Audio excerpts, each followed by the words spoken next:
Muy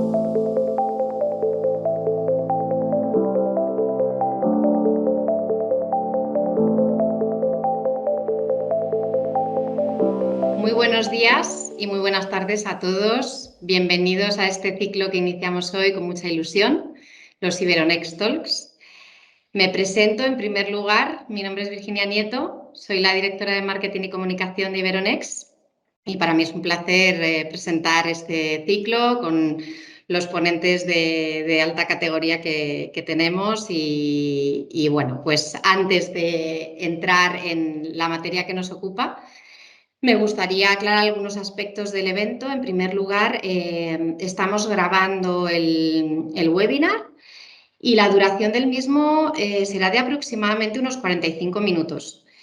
Sí que hemos deshabilitado los micros para evitar interferencias con el sonido, de forma que todas aquellas dudas o preguntas que quisieran trasladar a los diferentes ponentes las pueden compartir a través del chat y en los últimos 5 minutos aproximadamente las compartiremos con todos ustedes. Me gustaría iniciar con una breve presentación sobre Iberonext y sobre quiénes somos, para luego dar paso a la ponencia que nos ocupa. Perdón.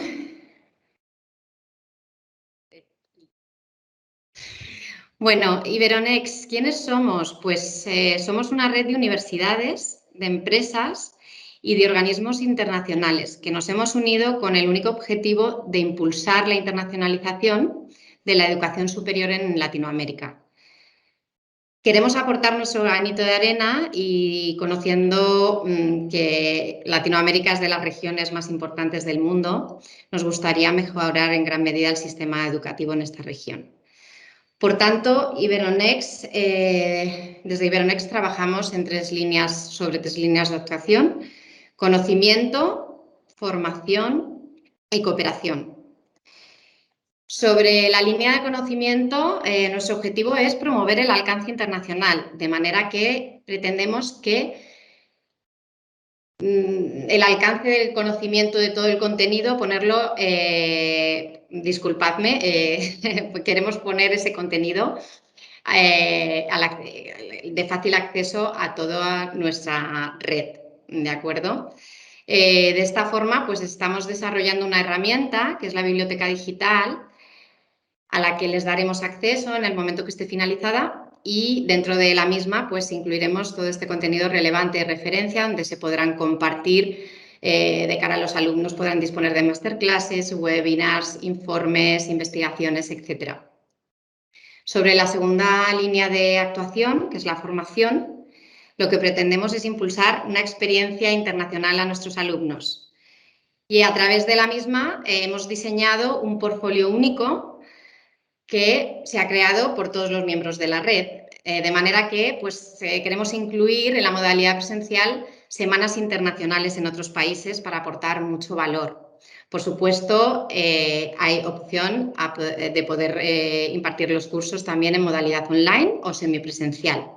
Son programas de corta duración, entre 1 y 12 semanas aproximadamente, y lo que pretendemos es que se centren en temáticas de actualidad y muy potentes. Por supuesto, van acompañados de las certificaciones tanto de las universidades, como por ejemplo BIU, la Universidad de Valencia, con su programa sobre el Big Data, y en el caso de certificaciones empresariales tenemos a Deloitte con su programa de ciberseguridad o A3 Media con su programa de habilidades para hablar en público.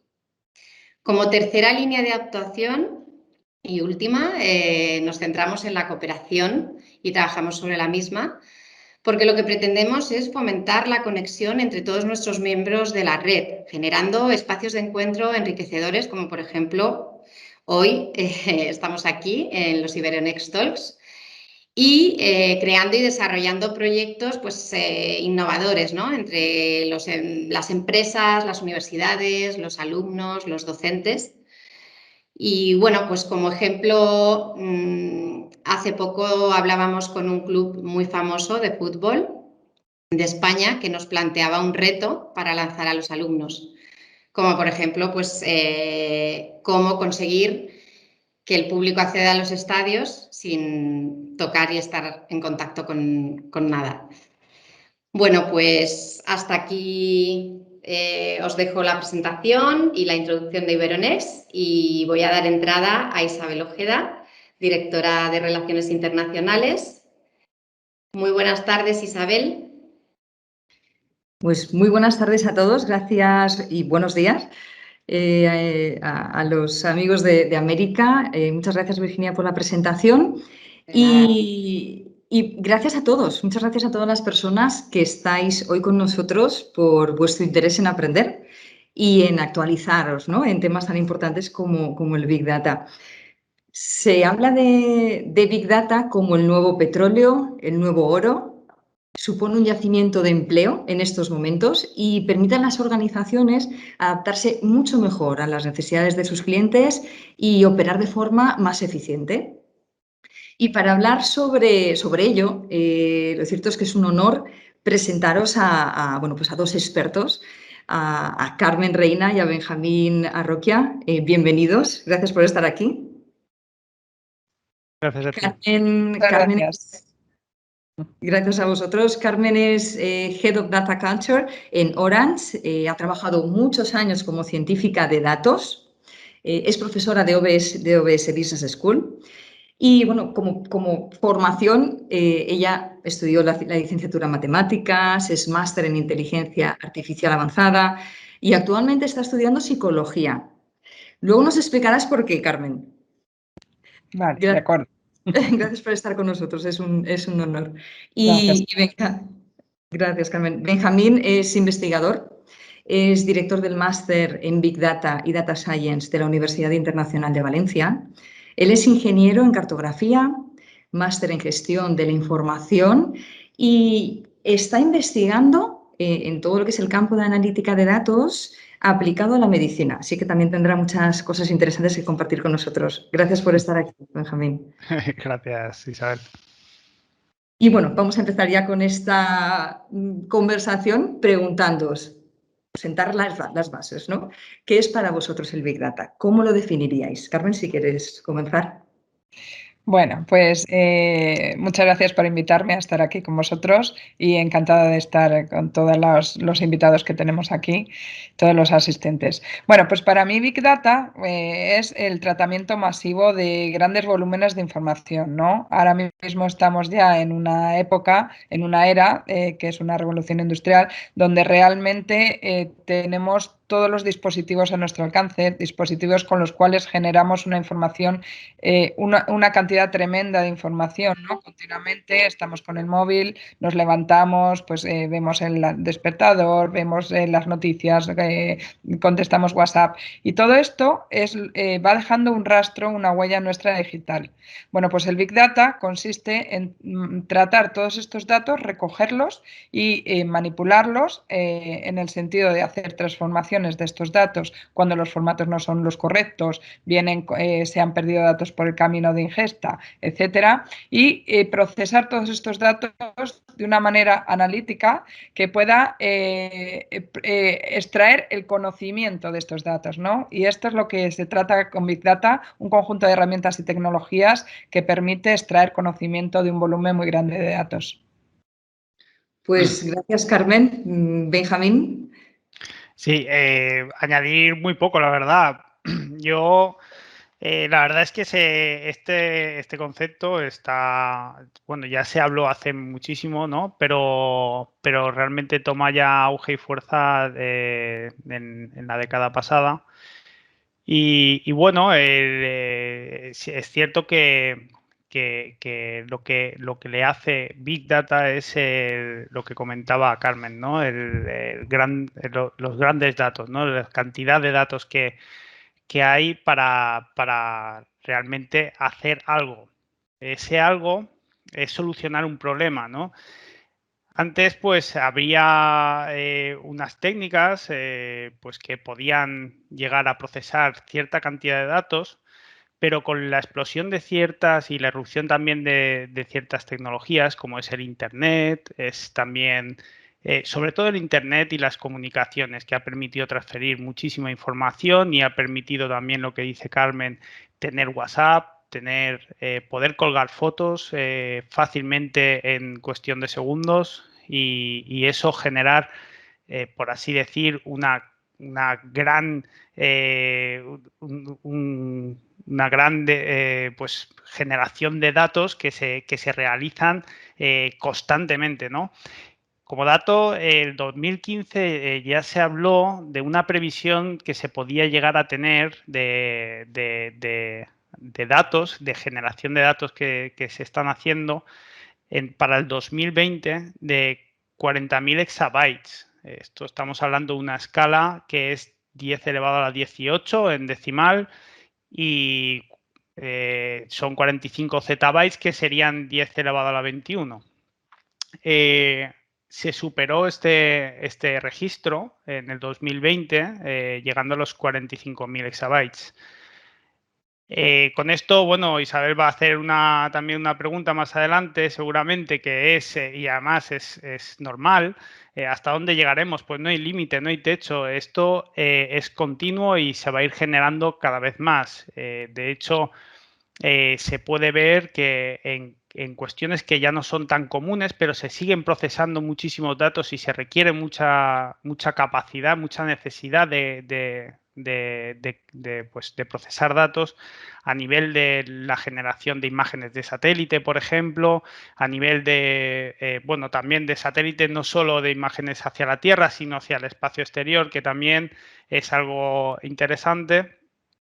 Y lo que creo yo que también es el Big Data es solucionar un problema a esto. ¿Cómo podemos tratarlo? Con las tecnologías tradicionales no se podía llegar y lo que pretende hacer el Big Data, donde quiere llegar el Big Data es solucionar ese problema, esa dificultad que con los medios tradicionales no se podía y con todo esto que he estado comentando, pues sí que se puede. Perdona, también si puedo añadir una cosa con lo que ha dicho Benjamín, todos estos datos tienen la peculiaridad que son datos no estructurados, que no estábamos acostumbrados a manejarlos antes, que antes solo manejábamos datos que eran números en filas y columnas, que son los datos estructurados, ¿no? Entonces, esto también incluye Big Data, el tratamiento de todos estos datos que no tienen esa estructura. Exacto. No. De hecho, también yo me voy a unir ahí un comentario más y es que el Big Data estaba clasificado, bueno, se definía con las Vs del Big Data, ¿no? No quería entrar ahí, pero sí es cierto que en todos los libros aparece las Vs del Big Data. ¿Cuántas hay? 3 eran iniciales: volumen, velocidad. Y bueno, también ahí puede ser veracidad también o bueno, ahí ya empiezan a haber diferencias, ¿no? Pero se ha llegado a hablar hasta de 42 Vs, ¿no? Entonces ya empiezas a englobar y a coger y a sumar, pero es algo también muy interesante porque los tipos de datos es también algo que aborda también el Big Data. ¿Cómo están? ¿Estructurados, no estructurados? Es algo con lo que se trabaja a día de hoy. Perfecto, pues gracias, una buena base. Y Carmen, tú eres Head of Data Culture en Orange. ¿Qué es exactamente esto de la cultura del dato? Sé que lideras un departamento muy innovador, cuéntanos. Sí, bueno, pues nosotros en Oran tenemos la suerte de tener un departamento de datos porque realmente lo que hacemos es solucionar problemas de negocio, como dice Benjamín, y lo que tenemos es que utilizar técnicas nuevas o que ahora mismo están utilizándose ahora mismo y son técnicas de ciencia de datos, ¿no? Entonces nosotros tenemos dentro de nuestro equipo, que nos llamamos los Data Freaks porque nos encantan los datos, somos apasionados de los datos y tenemos varios tipos de roles, ¿no? Está, por ejemplo, en el ciclo que os he contado antes de coger los datos y extraerlos de sus fuentes originales, ahí tenemos un perfil que se llama el Data Engineer, el ingeniero de datos, que es encargado de traer esos datos de las fuentes primarias a unos almacenes que tenemos que se llaman el Data Warehouse si es estructurado o el Data Lake si es no estructurado. Una vez se hace ese proceso de volcar esos datos dentro de la estructura, tenemos otro perfil que es el Data Scientist o científico de datos que se encarga de procesar todos esos datos y hacer técnicas de inteligencia artificial, entre ellas de Machine Learning, que van a permitir hacer predicciones de cómo van a comportarse esos datos en el futuro o van a hacer, por ejemplo, clasificación, clustering, etcétera, ¿no? Una vez que se tienen esos análisis hechos, hace falta visualizarlos. Tenemos otro rol que es el visualizador de datos y que se encarga precisamente de comunicar estos resultados a los usuarios de negocio. Y dentro de toda esta estructura también tenemos otros roles que son el Data Translator, que es el encargado de recoger las necesidades de los usuarios de negocio, de marketing, de ventas, de otras unidades, saber conocer su problemática y trasladarle esa problemática a los equipos técnicos que os acabo de mencionar para que estos resuelvan.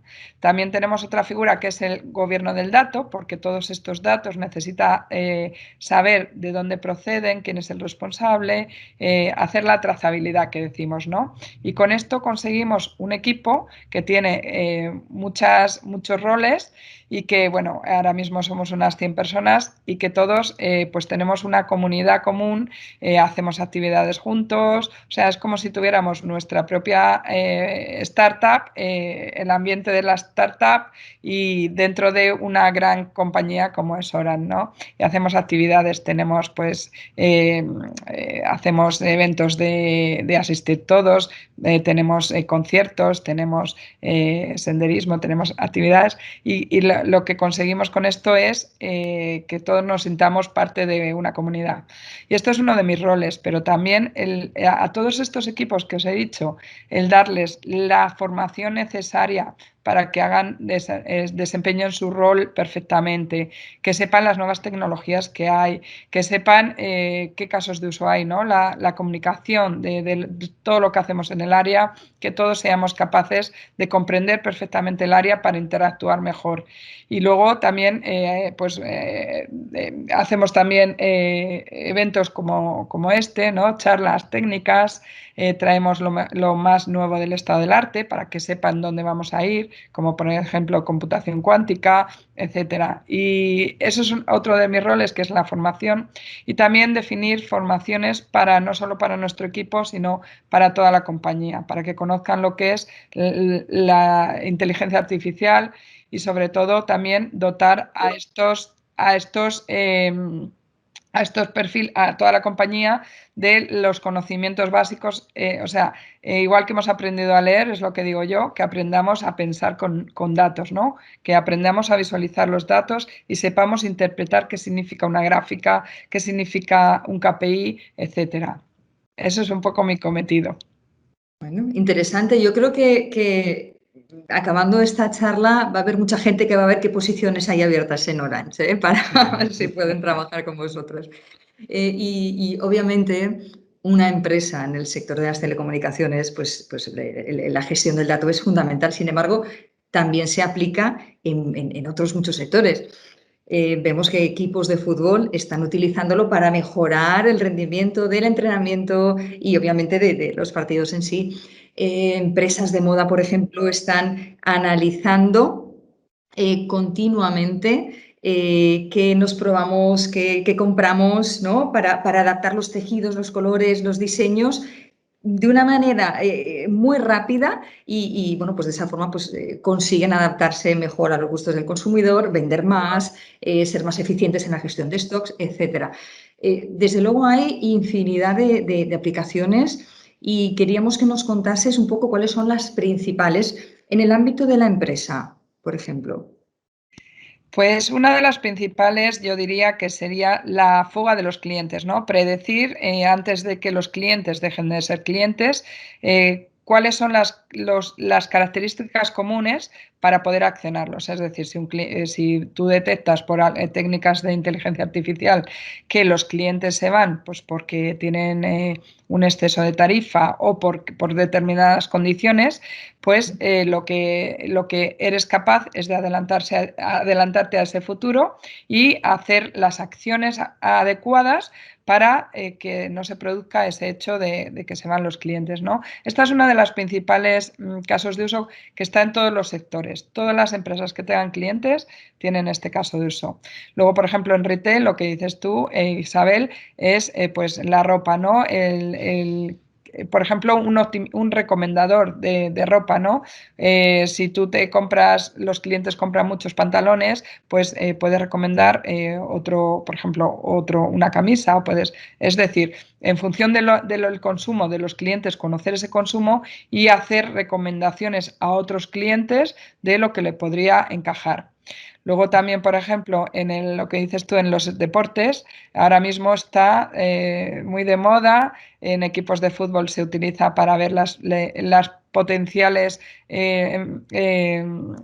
accidentes que tengan los futbolistas, por ejemplo, para remediarlos, o bien también en bádminton, como es el movimiento, en tenis, etcétera. Ahora mismo, la verdad que todo este tema de la inteligencia artificial, en particular temas de machine learning, pues se está utilizando en todos los sectores.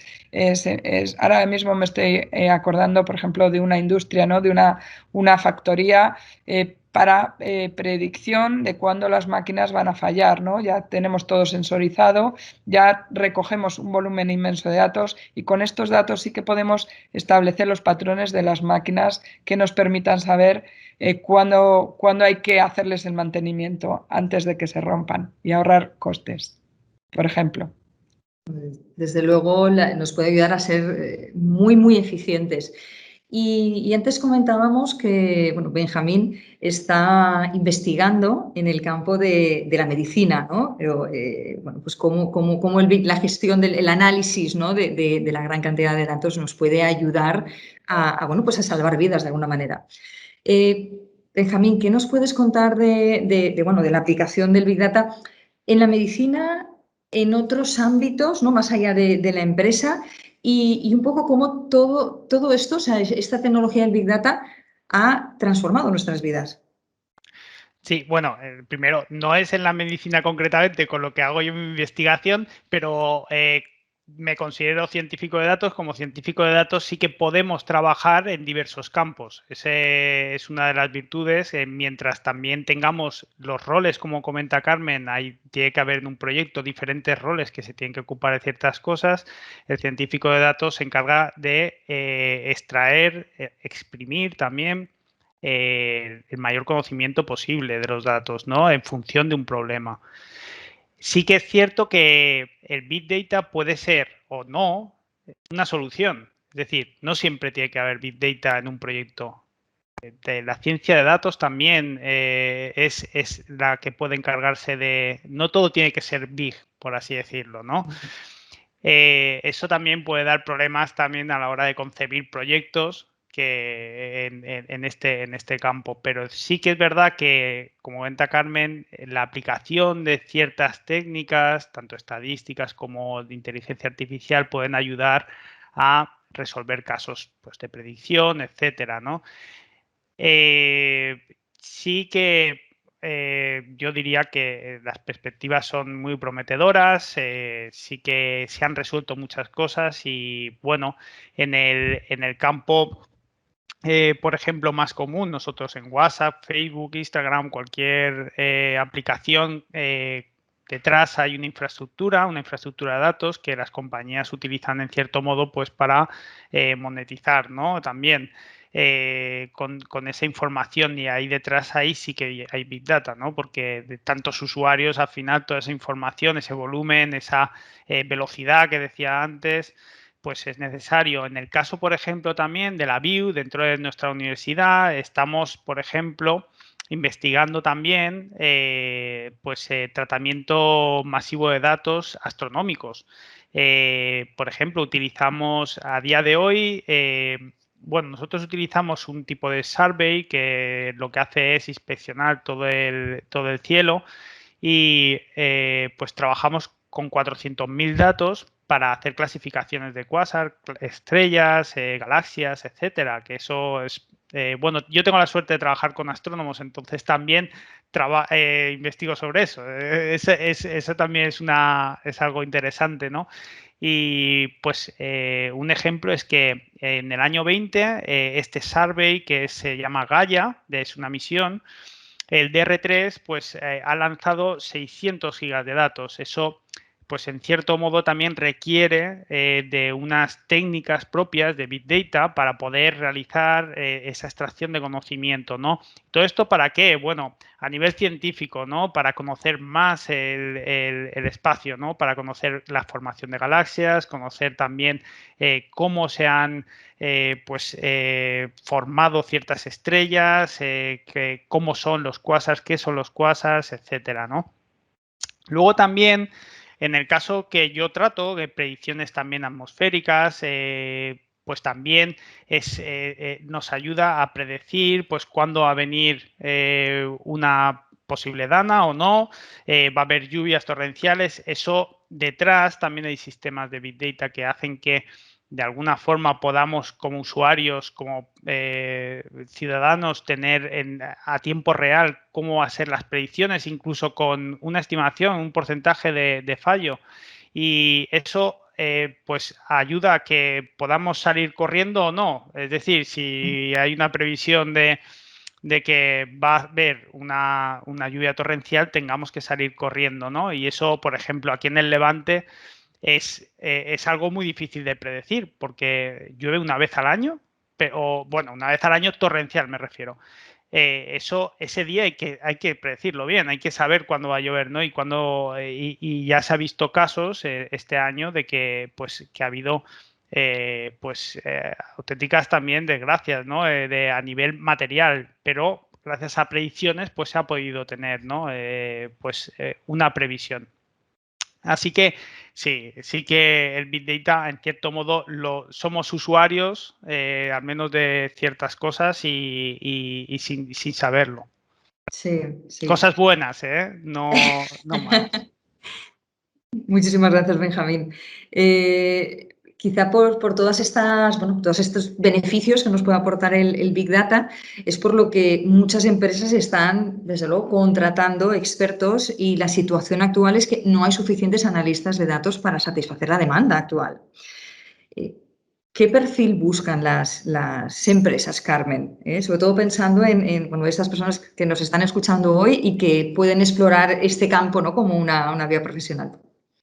Sí, pues las empresas a día de hoy pues buscan más que perfiles súper técnicos, perfiles muy inquietos, ¿no? Que sepan, que tengan las ganas de aprender y que no necesariamente vengan de ingenierías o de matemáticas, sino ahora mismo estamos buscando personas con conocimientos de determinadas temáticas. Por ejemplo, ahora mismo se está utilizando mucho lo que es el text mining, que es el tratamiento de textos, para lo cual se necesitan lingüistas, por ejemplo, para que sepan poner la estructura de las oraciones y todo ese conocimiento se traslade mediante programación a los ordenadores. Pero no solo lingüistas, también hay posibilidad de obtener psicólogos, por ejemplo, que sepan cómo funciona la mente y sepan modelar esa manera de que pensamos los humanos sobre los ordenadores, por ejemplo, o por ejemplo filósofos, ¿no? Para implementar la ética del dato, que también es una parte muy importante en todo este tema del Big Data, ¿no? Hasta qué punto podemos utilizar datos que son de los clientes, ¿cómo podemos garantizar que ese tratamiento es ético, ¿no? También, por ejemplo, filósofos. Es decir, que cualquier humanidad, cualquier perfil de humanidades, junto con perfiles técnicos, o bien que hacen un equipo y los mismos perfiles de humanidades pueden aprender a programar y pueden meterse perfectamente en este campo. Pero lo que sí es necesario es que quieran aprender, que tengan esa curiosidad, ¿no? Eso es más importante que sepa programar desde el principio. Bueno, pues eso nos da esperanzas a más personas, ¿no? Para poder entrar en este campo, no solo a los técnicos. Algo que te escuché en una ocasión, en una entrevista, es que hablabas de que vosotros también lo que buscáis es que sean buenas personas, ¿no? Cuando seleccionáis, o sea, cómo es la persona, y que incluso utilizáis Big Data también para la gestión de recursos humanos. También, sí, también utilizamos Big Data para la gestión de recursos humanos, monitorizando también las formaciones, haciendo formaciones a medida, sí. Y luego lo de la buena persona, fundamental para crear equipo, fundamental. Estupendo. Pues hay una consulta que querría hacer. Sabéis, Iberonext es una red de universidades, empresas, las universidades y la educación bueno, pues, ha estado muy impactada, especialmente por el COVID. A mí me gustaría preguntar a Benjamín, como director del máster universitario en Big Data y Data Science de BIU, por este impacto que hemos tenido y, bueno, teniendo también en cuenta que BIU, la verdad es que ha sido líder en la educación online, ¿no? Ha sido pionera en muchos temas, ¿no? Tecnológicos. De hecho, recientemente, bueno, habéis sido ya por 2 años consecutivos, ¿no? Se han dado una distinción a vuestro campus virtual como uno de los mejores del mundo, ¿no? Por Blackboard Catalyst Awards. Un poco por esa experiencia que tienes y teniendo en cuenta, ¿no? La situación del sector de la educación, ¿qué retos y cuáles son las tendencias, ¿no? A las que pues, se enfrentan un poco las universidades? Lo digo porque seguro que hay muchas personas, muchos colegas de otras universidades que igual lo que les gustaría es ver de qué forma podemos, ¿no? con estas tecnologías ir mejorando. Sí, la verdad es que aquí en la formación online, la BIU es nativa online, entonces ahí ha jugado una gran ventaja porque ya con estos últimos 2 años pues ya estábamos ahí, ¿no? Presentes de forma online 100%. La verdad es que estos años también ha habido un gran esfuerzo por parte del equipo dentro de la BIU de hacer un campus que la verdad es que yo creo que los alumnos están muy agradecidos y es todo muy claro y solo lo único que te tienes que preocupar es en aprender y conocer. Eso es lo que queremos, ¿no? Sí, sobre los retos de educación que dentro ya del máster en Big Data que tenemos en la BIU, que yo soy el director, pues lo que hacemos, yo lo que creo es que lo más importante es la conexión entre la empresa y lo que es ya la formación o dentro del máster, ¿no? Porque si nosotros vemos pues mucha teoría también, mucha práctica también en el máster, pero es fundamental que los alumnos tengan ya conexiones desde la primera asignatura con lo que van a poder trabajar, que tengan referentes, que tengan casos reales, que conozcan que hay muchas posibilidades y pueden trabajar de muchas formas, al igual que también lo que decía Carmen, un reto fundamental yo creo que es aprender a trabajar con grupos multidisciplinares. Es, yo creo, algo que puede aportar mucho también en este campo, que se puedan aplicar metodologías que sean integradoras y que puedan ayudar a sacar y potenciar muchísimo estos proyectos. Perfecto. Pues bueno, la verdad es que yo querría haceros muchísimas preguntas, tampoco tenemos mucho tiempo. Voy a haceros un par más. Hemos hablado de sí, las bondades del Big Data, pero ¿qué pasa con los riesgos?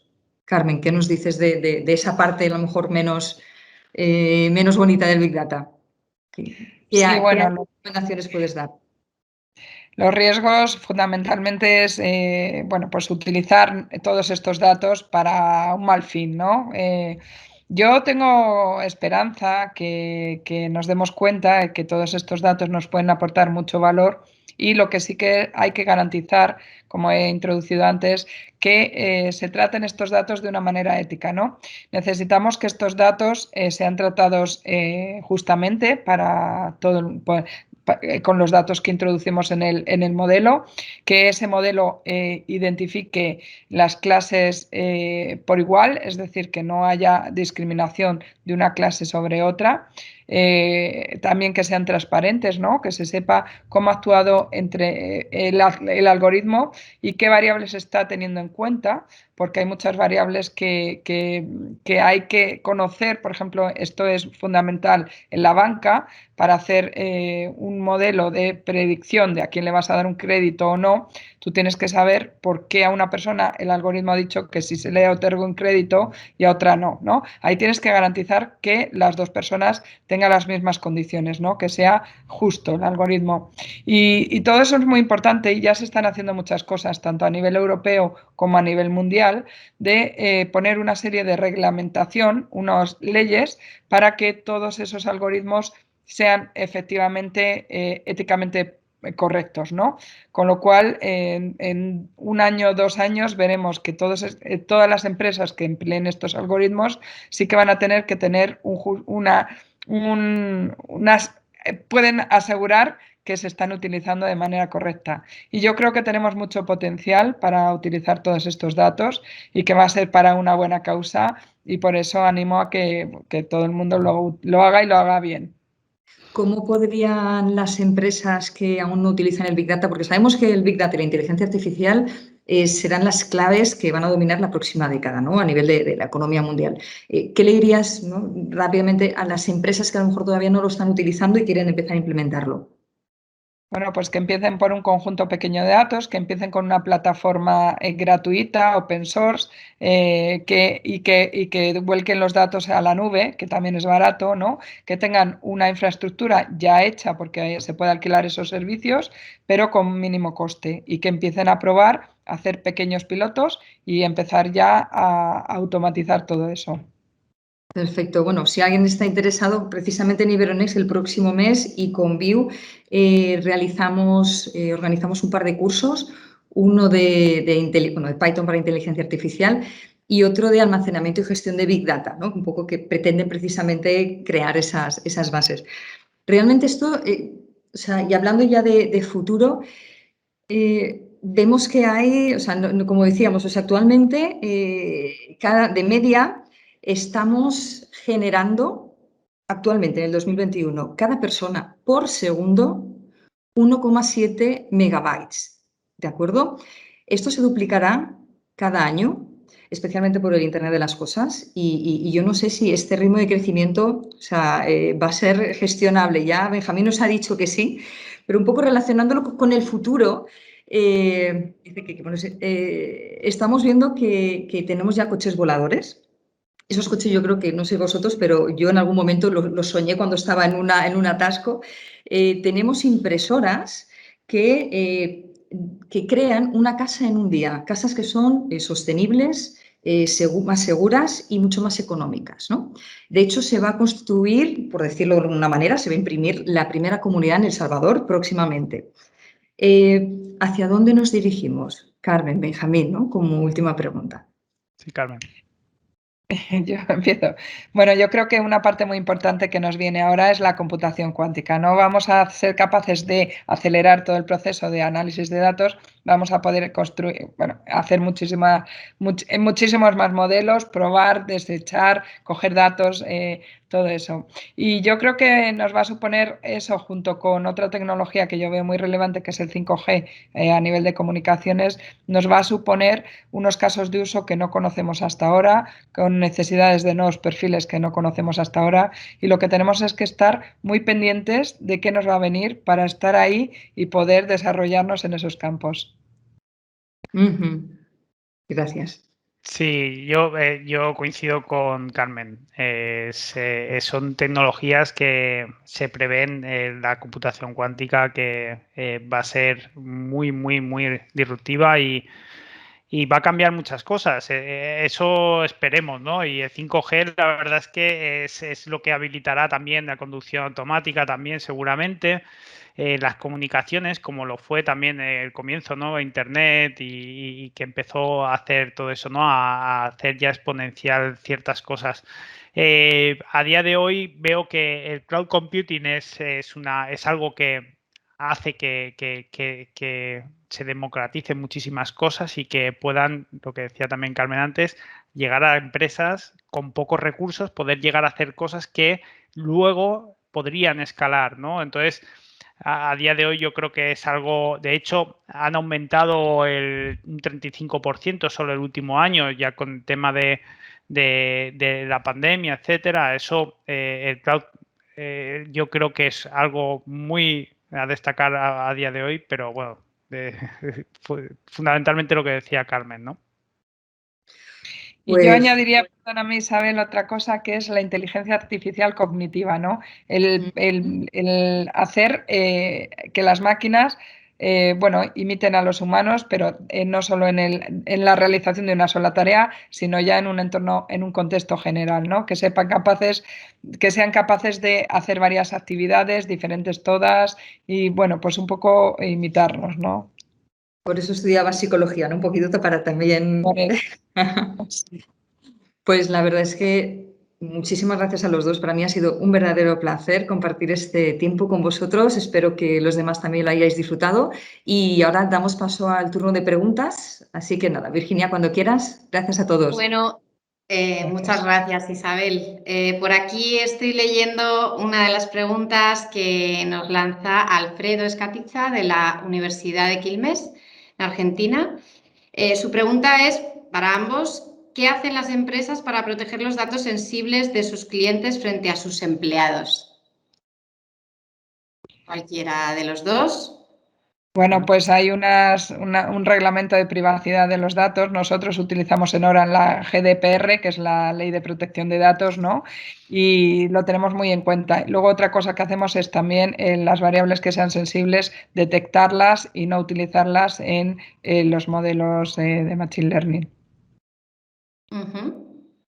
Benjamín, no sé si tú quieres... Sí, es que... Supongo que estaréis muy de acuerdo. Aplicar la normativa europea y ahí hay muchas cosas que tener en cuenta, ¿no? Así como anonimización o, bueno, eso de ya... Hay muchísimas cuestiones ahí, pero sí, en la normativa europea ya se habla. De acuerdo, bueno, pues por aclarar el tema, todas las dudas que queráis trasladar a partir de aquí, sí que podéis lanzárselas o directamente a Carmen o a Benjamín a través de sus perfiles y podéis contactar con nosotros, por supuesto, encantadísimos de aclararles cualquier duda o cualquier información adicional. No duden en visitar nuestra página de iberonext.com para consultar nuestro portfolio y todas las temáticas de actualidad como es el Big Data. Agradeceros a Carmen, Benjamín, vuestra participación y, por supuesto, Isabel, moderando la ponencia. Y agradecerles a todos que hayan dedicado un espacio de tiempo para asistir a esta primera sesión de Iberonext Talks. Esperamos que haya sido muy enriquecedora y que nos veamos en la siguiente. Muy bien, muchas gracias. Buenas tardes a todos. Buenos días. Muchas gracias. Muchas gracias. Gracias a todos. Un abrazo. Adiós. Un abrazo.